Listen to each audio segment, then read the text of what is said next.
Hi everybody. Today is Thursday and I'm going to be teaching lesson 32.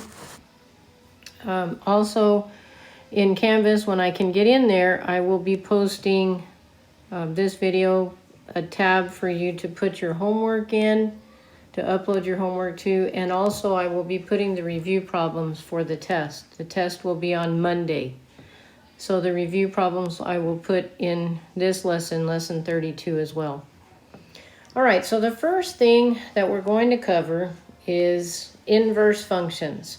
And one of the things that we did last week was we checked to see if functions, well, if it was a graph of a function, and then if it was a one-to-one function.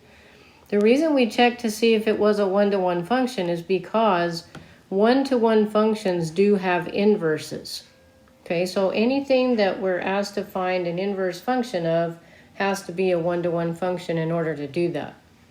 So I'm just going to go through the easy steps to find an inverse function. If you will, look on page 220. The first example says y equals 2x plus 3, and it says to find the inverse function of this. So the very first thing that you do is you interchange the variables. So in other words, the y becomes an x, and the x becomes a y. And now we simply solve this for y. So 2y will be equal to x minus 3. Divide everything by 2. So y will be equal to 1/2 x minus 3/2. So that's the inverse function. It's that easy. So you switch the variables and you solve for y. All right, let's try another one. This is at the bottom of page 221. Find the inverse function of y equals negative 2x plus 5. And by the way, both of these were just straight lines. And not vertical lines, but lines with different slopes. So we know that those are one-to-one functions. So the first step is to interchange the variables. So x equals minus 2y plus 5. Solve for y, so minus 2y is equal to x minus 5. And then y will be equal to, divide by negative 2, so minus 1/2 x plus 5/2. And that's all there is to the inverse function. All right, now next, this is somewhat confusing. It's the inverse functions for the trig functions. And because if we kept going around and around and around in circles, we could find an infinite number of values where the sine of an angle would be 1/2. So because of that, we limit the domains for the inverse functions. And we limit them to these quadrants. So everything will be here, okay? Sine, cosine, tangent. The inverse functions, okay? Everything is positive in the first quadrant. In the second quadrant, the only thing we're going to use is inverse cosine, and that clearly uses this side, so that's where the value is negative. These are positive. We don't use the third quadrant at all for inverse function. Okay, so if it's asking for the inverse, you will not use the third quadrant at all. Then the fourth quadrant is where sine and tangent are negative. All right, so the limited domain for inverse sine is that x has to be greater than or equal to negative 90 and less than or equal to positive 90. So that's the same for inverse tangent. X has to be greater than or equal to, let's see where it has it at. Somewhere in here. Greater than, it's actually greater than negative 90 and less than positive 90 because we have those values at 90 and negative 90 where it's undefined. And then for inverse cosine, x has to be greater than or equal to 0 and less than or equal to 180. So for tangent and inverse tan and inverse sine, it's this way. So anything in this quadrant right here is going to be labeled a negative angle. Okay, you're not ever going to use an angle like 330 or something like that, because the limited domain goes from negative 90 to positive 90, and 330 is out of that domain. All right, so let me show you how we're going to use this. Look on page 229. It says arc sine, which is another way of saying inverse sine. So tell me the angle whose sine is square root of 2 over 2. Well, the first problem that we encounter is that we don't have a triangle that has sides of square root of 2 and 2. So we do this unconventional thing, which is we multiply by that radical in the numerator and denominator to see if that will give us two sides that we can use for the sine.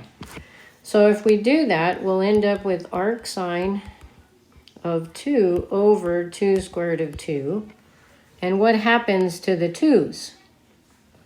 Right, they cancel. So we actually have the arc sine of 1 over the square root of 2. And now we have a triangle with those sides. So remember, this will be opposite, and this is hypotenuse.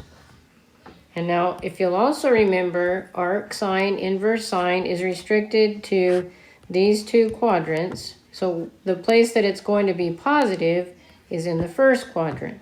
So this will be 1, this is square root of 2. So what's the angle that's inside there?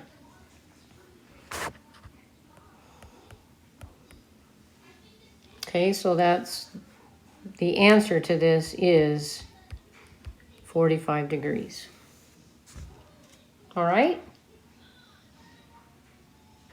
Okay, so let's try another one. Oops. Arctangent. Okay, now remember, arctan is limited to the same quadrants as arc sine. And I'm just going to rewrite this like this. It has, in the book, it has minus 1/3 times the square root of 3, which means the same as this. So again, we don't have a triangle with those sides. So we multiply by square root of 3 over square root of 3.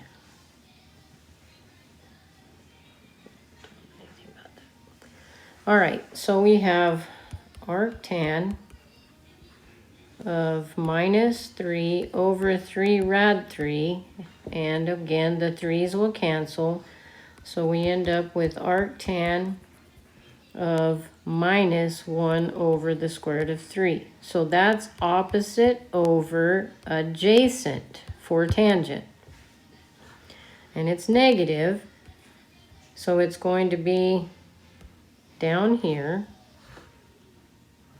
So the opposite is negative 1, the adjacent is square root of 3, so what's the angle inside?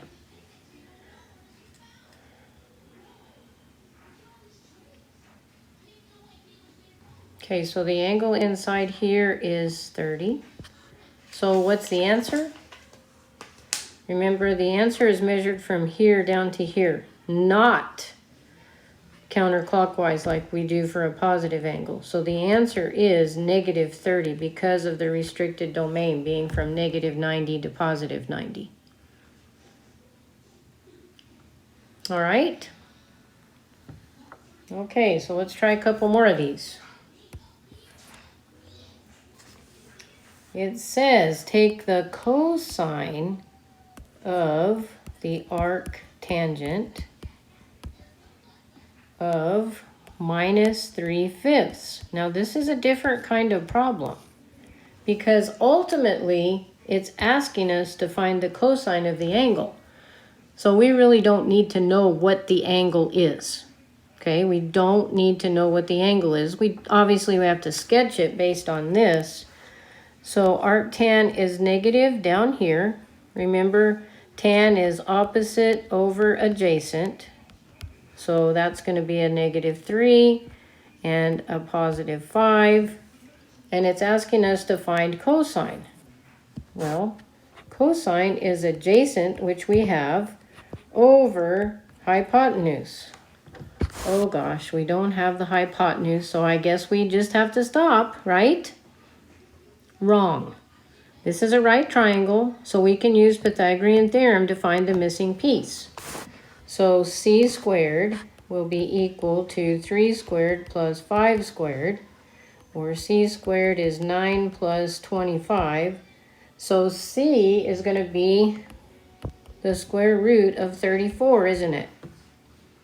All right, so this is square root of 34. Now we can say that the cosine is 5 over the square root of 34. But we all know that we can't leave that square root of 34 in the denominator.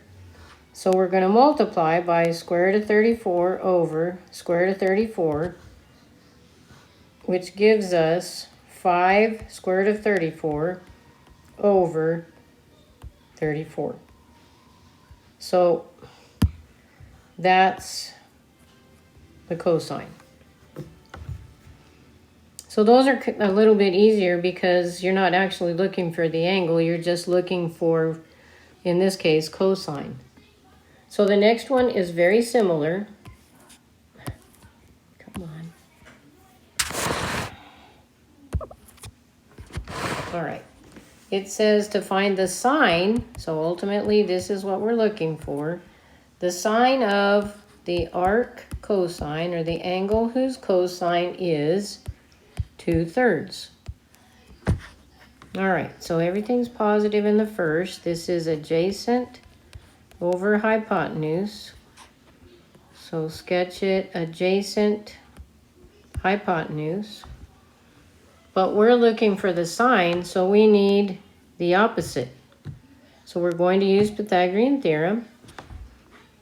3 squared equals 2 squared plus, I'll just call it x squared. So 9 is equal to 4 plus x squared. So x is going to be equal to the square root of 5. So this becomes the square root of 5. So the sine is equal to opposite over hypotenuse. Okay? So that's it for that lesson.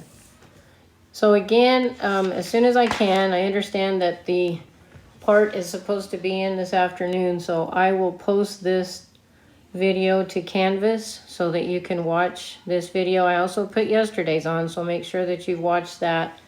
And it will have submit buttons in Canvas for both of those homework assignments as well. Some of you emailed the homework that was due yesterday. That's great. As soon as I can get into Canvas,